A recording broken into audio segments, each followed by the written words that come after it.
Halo Sobat Soft Skill, kami dari kelompok 4A telah melakukan wawancara dan observasi kepada Karang Taruna Tangguh, Kelurahan Borokulon, Kecamatan Banyurep, Kabupaten Purworejo.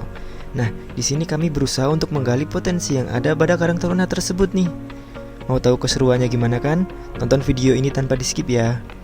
Selamat siang Pak, perkenalkan nama saya Rosid Nazarudin dari program studi Bahasa Indonesia dan Sastra.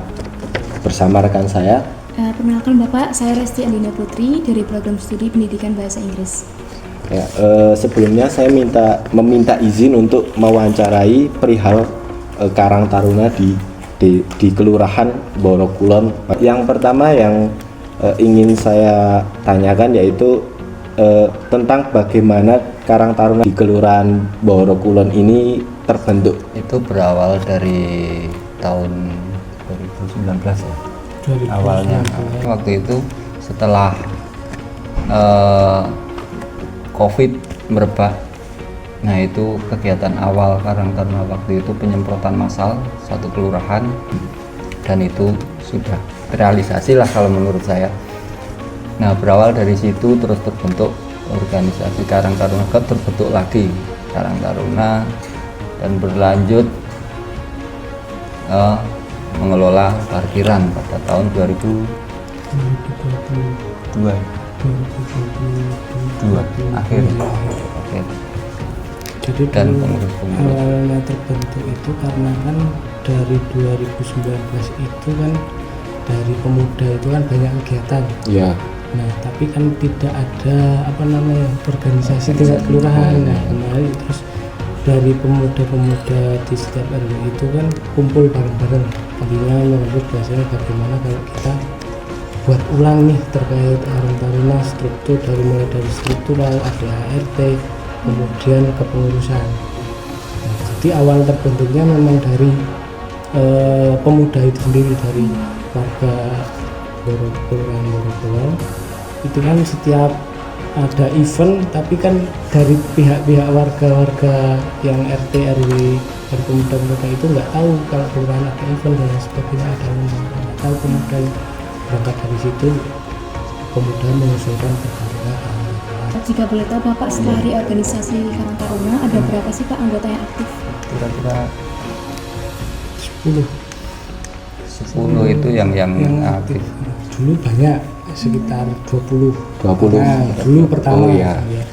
Karena kan tahu sendiri kan, organisasi ketika kita punya kesibukan masing-masing seperti kuliah, seperti jenengan, bekerja dan lain-lain. Nah, disitulah mereka pada mengurus kesibukan masing-masing. Akhirnya yang aktif, yang konsentrasi, maksudnya yang aktif di dalam organisasi ini sekarang masih 10 ya. Nah, 10 itu tapi kita bagi setiap RW ada. Nah, lewat Karang Taruna itu kan kita tujuannya untuk biar mereka bisa membaur bersama di kelurahan itu. Jadi program-program pemerintah desa itu bisa sampai ke mereka. Kalau untuk mengajak anggota untuk partisipasi dalam kegiatan itu bagaimana caranya ya? Ya, yang pertama setiap tahun kan Karang Taruna itu dipasrai dari pihak panitia kelurahan untuk mengelola event jalan sehat. Nah, dari situ kita melakukan rekrutmen. Jalan sehat itu kan butuh personil, kita rekrutmen dari situ kan kita menjadi kenal. Nah, di situ pengembangan untuk keanggotaan itu lebih mudah. Ngomong-ngomongin soal event Pak, Ya. untuk di desa ini kegiatan atau program yang dilakukan oleh Karang Taruna itu apa saja ya Pak? Ya, yang rutin tiap hari jelas itu di parkiran, itu kegiatan Karang Taruna. Yang kedua itu kegiatan tahunan di kelurahan, kita support. Yang satunya lagi pelatihan, itu sudah sekali kita mengadakan pelatihan, dan itu sebenarnya sudah diprogram tadinya untuk melakukan kelanjutan pelatihan. Lalu mengenai tadi program-program tersebut, bagaimana dukungan dari masyarakat serta perangkat kelurahan? Pertama ya untuk parkiran, program utama itu jelas mendapat support secara penuh dari kelurahan dan masyarakat terutama.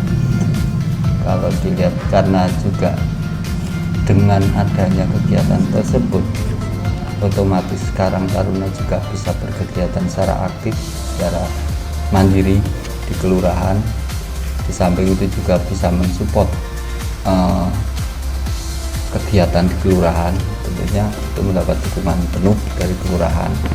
Terus dengan event Agustusan yang kita support juga dukungan penuh dari panitia inti kelurahan dan perangkat dan warga secara keseluruhan itu jelas. Dan antusiasme dukungan dari warga juga kayaknya udah percayalah kalau sama Karang Taruna seperti itu. Untuk program di Karang Taruna di sini, apakah ada kerjasama dengan pihak luar seperti pemerintahan atau perusahaan dan sebagainya? Yang pertama untuk kegiatan parkir jelas kita bekerja sama dengan RSUD Cokronegoro. Karena RSUD Cokronegoro itu dilakukan 1 tahun sekali MOU-nya menganalisis kendala-kendala dan apa yang harus dilakukan untuk tahun berikutnya seperti itu. Lalu mengenai program-program yang tadi itu, apakah dalam pelaksanaan program tersebut ada tantangan dan kendala yang dihadapi selama menjalani proses kegiatan tersebut? Kalau masalah kegiatan rutin yang di parkiran, jelas kita kendalanya juga kita harus belajar untuk rekrutmen personel yang ada di lapangan.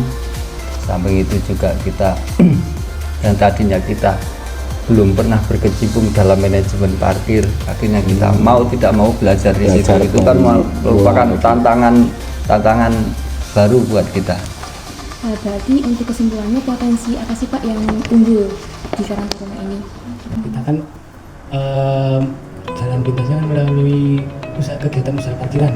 Nah, di mana di sini tujuannya untuk masyarakat kelurahan Borobudur itu sendiri, agar yang pemuda-pemuda yang ibaratnya yang tidak mau merantau dan ingin cari sendiri dari kerjaan di Purworejo tapi kok susah dan sebagainya karena terkendala pendidikan. Jadi mungkin dari keunggulan potensi yang saat ini ya yang kita tunjukkan terkait usaha parkir itu. Ini yang terakhir ya Pak, bagaimana harapan Bapak sama Mas perihal generasi muda Karang Taruna di Kelurahan Boro ini? Untuk harapan saya, seperti yang saya sampaikan, saya berharap tidak semua pemuda yang lulus atau lepas dari pendidikan itu harus merantau ke kota besar. Tujuannya kenapa? Yang pertama untuk mengembangkan daerahnya sendiri, karena dimanapun untuk pengembangan suatu daerah itu kepemudaan itu menjadi faktor penting, karena tanpa adanya pemuda, kalau apalagi Purworejo ya dulu terkenal dengan kota pensiunan dan sebagainya, karena yang ada di Purworejo itu kalau nggak anak kecil, anak sekolah sama pensiunan, karena terus terang pemuda yang setelah lulus atau apa kebanyakan sebagian besar pasti merantau. Nah, saya inginnya pemuda itu tidak keseluruhannya merantau, tapi berusaha di lingkungan Purworejo paling nggak seperti itu. Jadi untuk pengembangan daerah itu lebih mudah. Tapi kalau kita mengadakan pelatihan yang seperti kita lakukan itu, kita berharap timbul jiwa-jiwa entrepreneur, jiwa-jiwa bisnis, jiwa-jiwa usaha, dan akhirnya berkembang di daerah sendiri. Nah, dari situ kan otomatis ada gerakan, ada aktivitas pemuda di lingkungannya sendiri, seperti itu. Baik Bapak, terima kasih atas waktunya pada hari ini. Banyak ilmu yang terserap dari penjelasan Bapak sama Mas tadi. Semoga menjadi pelajaran bagi kami yang pemuda-pemuda ini. Terima kasih Bapak atas waktunya.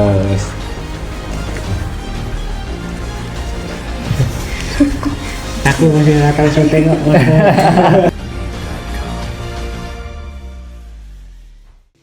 Halo guys, kami dari kelompok 4A yang beranggotakan saya, Wahyu Yunanto, Saya Ina Nadia.